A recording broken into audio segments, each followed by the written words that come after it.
오늘의 주제는 하늘에서 존재하면서의 창조의 여러 가지 방법들에 대해서 말하겠습니다. 민수기 23장 19절 말씀이 되었도다.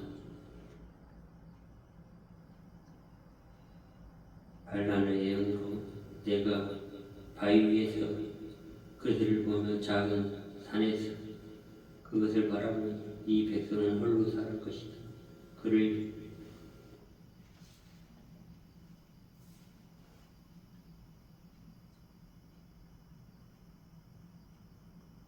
여러분 특징 중 하나로 이어져 가느니라는 민수기 23장 19절의 말씀.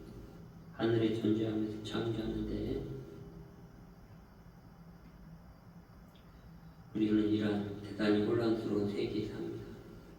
하늘에 존재하면서 이 땅에 이 세계는 어리석은 참 존재가 하지 않는 백성들이 홀로 살아가는 것처럼 어리석은 영역입니다. 그래도 우리는 하늘에도 와서 하늘에 있으면서 우리는 직접 관련된 상황에 빛의 시각을 바라보고 또는 거기에 무엇이 일어나고 있는지를 봅니다. 그리고 반사되어 오는 것을 상관하지 않고 그것을 깨뜨려 봅시다.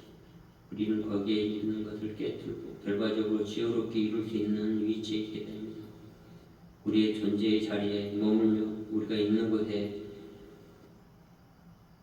참된 빛이 비추어질 필요가 있는 것, 어디에서나 창조적 효과를 가져오도록 합니다.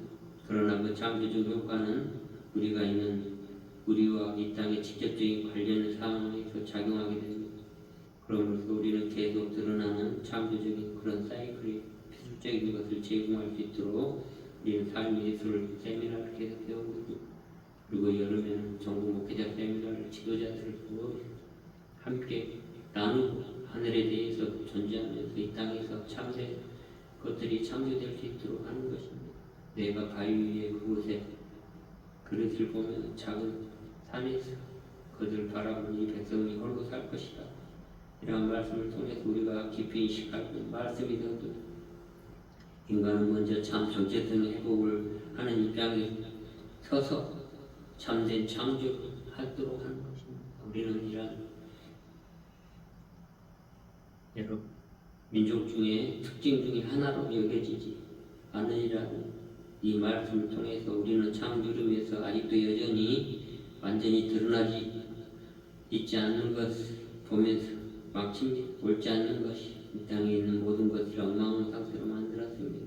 그리고 만약 환경에 저항하지 않고 죽어서 사라지는 것이다. 우리는 환경에 저항하는 것을 멈춰야만 하는 것입니다.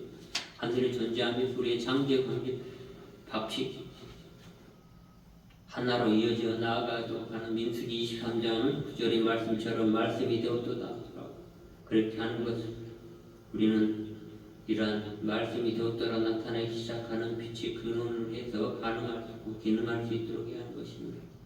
우리는 문제는 진리를 보기 시작합니다. 그리고 또 다른 것을 발생하도록 합니다. 창조의 첫째 날이 있습니다. 둘째 날이 있고 둘째 날, 셋째 날, 셋째 날, 넷째 날, 다섯째 날 이렇게 하는 것입니다. 이런 날에 무슨 일이 발생했는지 당신은 기억하고 있을지는 모르겠지만 우리는 창조의 사이클 안에서 이루어지고 있습니다. 성경의 창세기 말씀처럼 창조의 첫째 날 그리고 하나님이 신이 말씀하셨다. 물 가운데 장공이 있으라. 그리고 물을 나누라. 그리고 신은 장공을 만들었다. 그리고 장공 아래에 있는 물과 장공 위에 있는 물이로 나누었다라는 창세기 1장 1절부터 16절 말씀을 잘 인식하시고 그리고 그것은 궁창의 하늘이라 칭하라 그랬다. 그리고 신은 장공 천국이라 불렀고 그리고 저녁이 되고 아침이 되니 두 번째 날이었다. 여기 분위기가 있는 창조가 있는 것입니다. 우리는 창조의 과정 안에서 우리는 물, 공기, 땅, 불, 달, 별들의 힘, 이 5가지 힘에 대해서 아마 삶에서 세미나나 여러 가지 세미나 중에서 여러분들 함께 나눌 때 이 5가지의 의미들을 잘 인식하도록 했고 우리는 이것에 대해서 들은 적이 있습니다.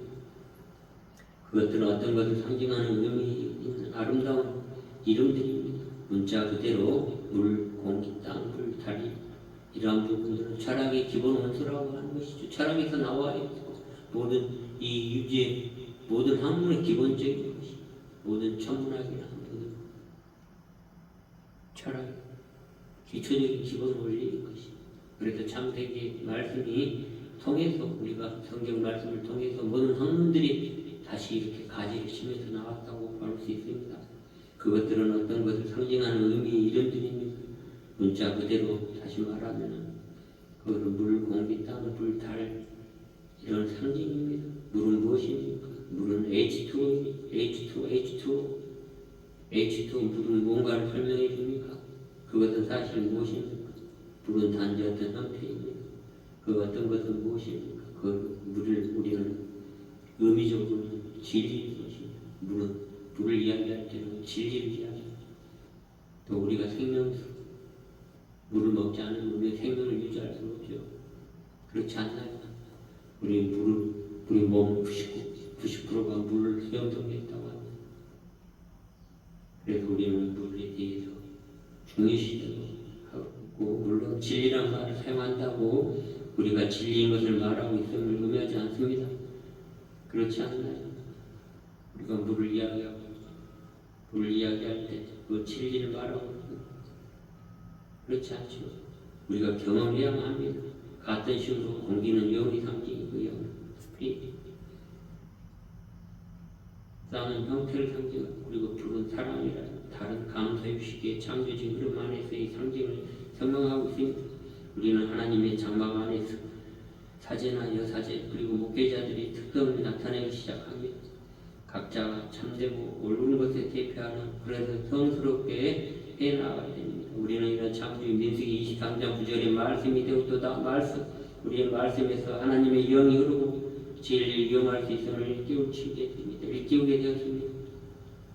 우리는 이러한 것들을 통해서 우리가 이 창조의 과정의 날 무슨 일이 발생했는지 당신이 기억하고 있을 것이라고 나는 믿습니다. 확인하게 되었습니다.